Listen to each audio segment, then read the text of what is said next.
Si chiama franco CFA. È la moneta coloniale che la Francia stampa per 14 nazioni africane, alle quali applica il signoraggio e in forza delle quali sfrutta le risorse di questa nazione. Questo è un bambino che lavora in una miniera d'oro in Burkina Faso. Il Burkina Faso è una delle nazioni più povere del mondo.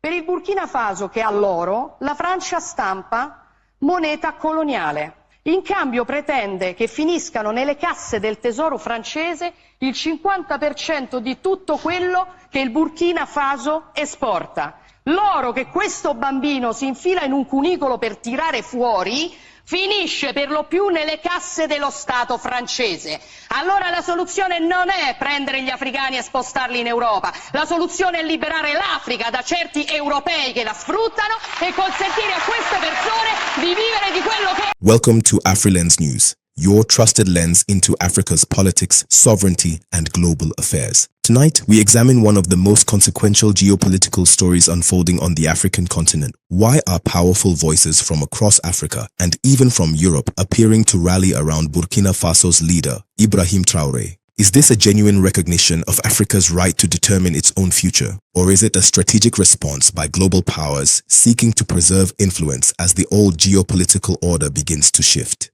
Italy's Prime Minister, Giorgia Meloni, has spoken about ending exploitative relationships with Africa and building partnerships based on mutual respect. South Africa's outspoken opposition leader, Julius Malema, has openly praised Ibrahim Traoré and linked his leadership to a wider Pan-African struggle for economic and political independence. Reports and allegations have circulated suggesting that individuals connected to the family of Alassane Ouattara may have attempted to prevent Turkey from supplying military equipment to Burkina Faso.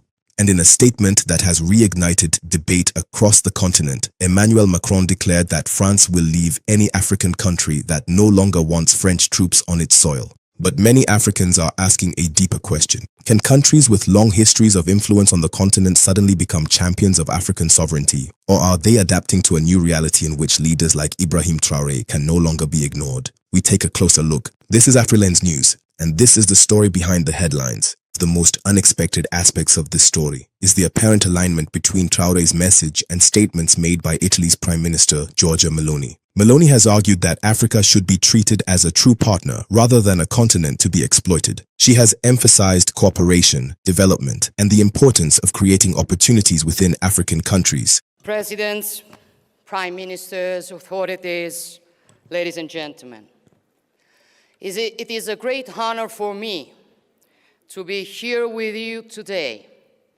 And I would like to express my heartfelt thanks once again to President Yusuf and President Lorenzo, as well as to all of you for this historic opportunity offered to Italy.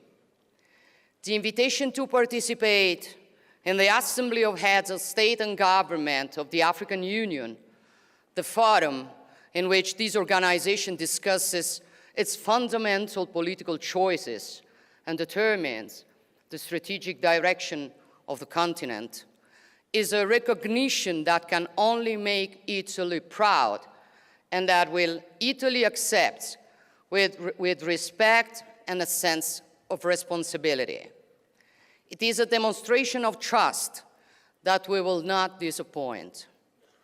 I have the honor to lead a nation that has in its DNA characteristics that historically make it a respected and valued partner.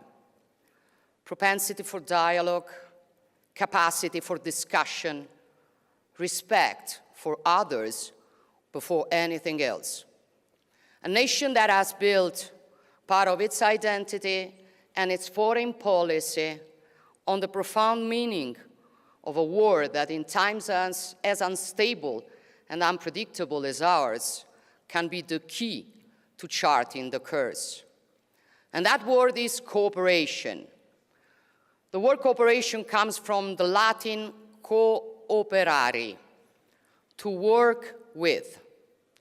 True cooperation, that is, never sees an active and a passive subject, but exists only in a relation between equals, a relation in which the specificities of each one are indispensable for achieving a common goal.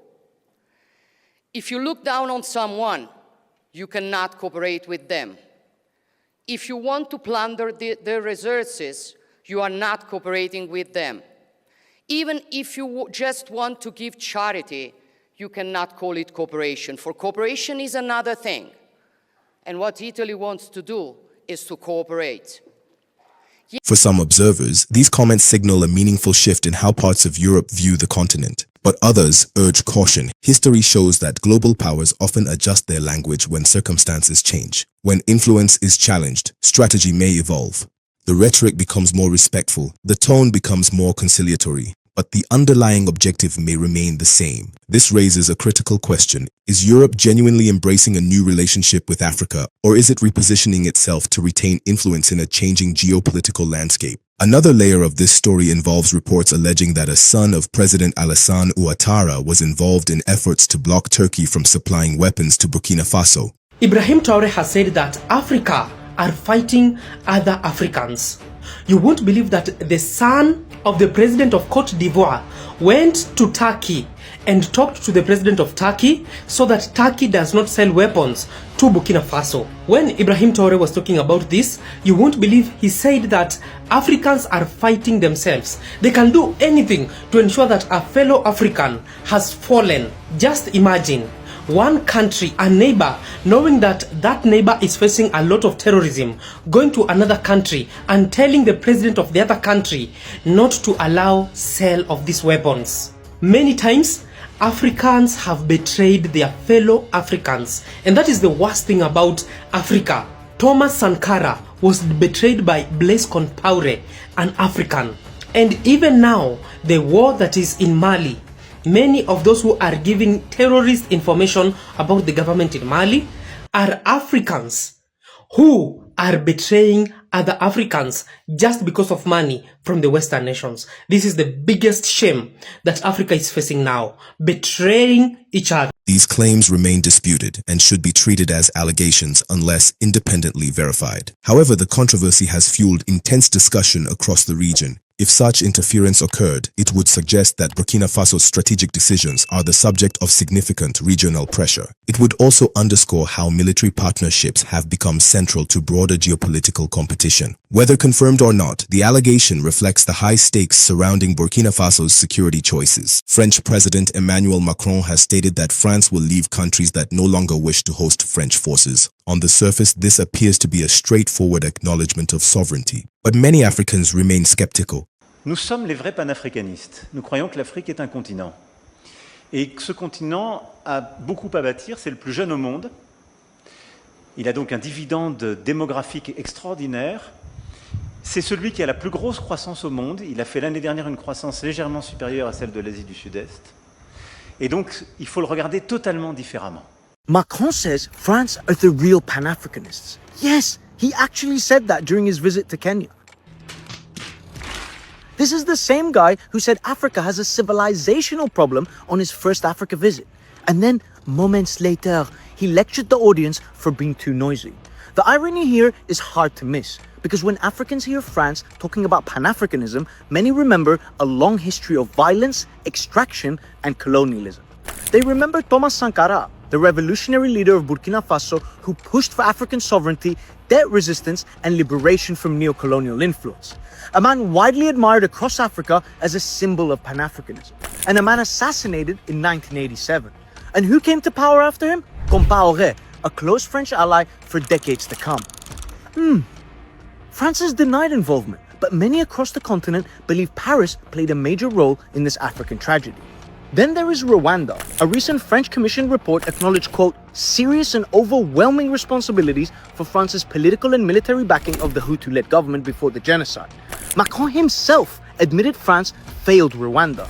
Failed is an understatement, of course. 800,000 Tutsis were killed. Not exactly the history many Africans associate with Pan-Africanism. And then there's Libya. In the 2000s, French President Sarkozy led a reconciliation effort with Gaddafi, but it would only soften up the Jamahiriya's leader for what was to come. In 2011, France led the NATO regime change intervention alongside the US that helped overthrow Muammar Gaddafi. Now, whether you like Gaddafi or not, it is undeniable that he was a champion of Pan-Africanism in his later years. He supported the dream of the United States of Africa, an African gold-backed currency, African financial institutions independent from Western control. Ultimately, the destruction of Libya and the killing of Gaddafi shattered one of the continent's wealthiest and most stable states, resulting in militancy, violence, and havoc across the entire Sahel region for years to come. Libya is now a site of human slavery, where Africans are tortured, sold, and killed. Doesn't sound like Pan-Africanism to me. The real question is, though, why is Macron saying this? Well, he's bitter over France's collapse across West Africa and the Sahel, specifically in Mali, Burkina Faso, and Niger. French troops were expelled, French ambassadors kicked out, French media and their francophone narratives were also given the boot. A new alliance between these three states further added insult to injury. It got under Macron's skin so much so that he accused African leaders of ingratitude. For what exactly? Killing 1.5 million people in Algeria? The Thiaroye massacre, which saw Senegalese soldiers who fought to liberate France killed? France robbing and then destroying Mali's sewage system after it gained independence? Decades of forcing these nations to use the CFA franc, sucking their resources dry in return for loans and aid? Or branding all of the above as France-Afrique, a French synonym for neocolonialism? I guess we'll never know. Believe it or not though, it actually gets worse for Mr. Macron. His government has been caught red-handed training and funding Al-Qaeda affiliated terrorist groups in the Sahel that are trying to topple the AES governments. Basically, France's dirty work. And this is not only the AES president saying this, RTL, a French media outlet, has itself confirmed this fact. So quick rewind. Colonization, massacres, genocide, assassinations, regime change, racist remarks, and backing Al-Qaeda groups. Bro, you're as Pan-African as much as I'm French. Across the Sahel, long-standing suspicions persist regarding the role of external powers in regional instability. Following attacks in Mali, some reports and commentary once again pointed to French interests. During the visit of Macron in Nairobi, Emmanuel Macron said that if a country does not want French, well and good, they leave. In fact, Macron has said that he's a true Pan-Africanist. But according to RT News just last week, you won't believe that a report came out that France is responsible for what is happening in Mali now. According to reports, France has been indirectly supporting the Tuareg rebels and those Islamic terrorists that have been attacking Mali. Basically, France wants to show all its colonies and all its partners that when you go into an agreement with France and you chase them out, basically your country is going to sink without them. And that is basically what has been happening in Burkina Faso, in Mali, in Niger. After they were chased out, you won't believe that these countries are now sinking in terrorism. Niger, Burkina Faso, and Mali. It is not a coincidence that these three Sahel states are facing terrorism immediately after chasing out France. Although many of these claims remain contested, what is undeniable is the depth of mistrust. For many Africans, official statements are no longer enough. Trust must be earned through consistent actions, not words alone. If Meloni represents a European perspective, Julius Malema represents a distinctly African one. The South African politician has openly praised Ibrahim Traoré and linked him to a broader movement for African liberation. Malema argues that African nations should control their own land, minerals, and economic policies.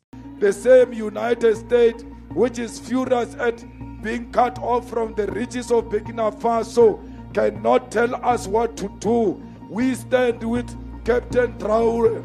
We stand with Traoré because we know that Traoré stands for the unity of Africa. We are Traoré, and Traoré is all of us. If they kill Traoré, you must know they would have created another wound in the continent of Africa. We must defend him the same way we defend the unity of Africa. We must defend China for defying the USA and telling the USA to go to hell because they don't understand how the tariffs works. Donald Trump is an enemy of himself and all of us. And he must know the EFF is not scared of him. The EFF is not scared of Israel. The EFF is not scared of Morocco.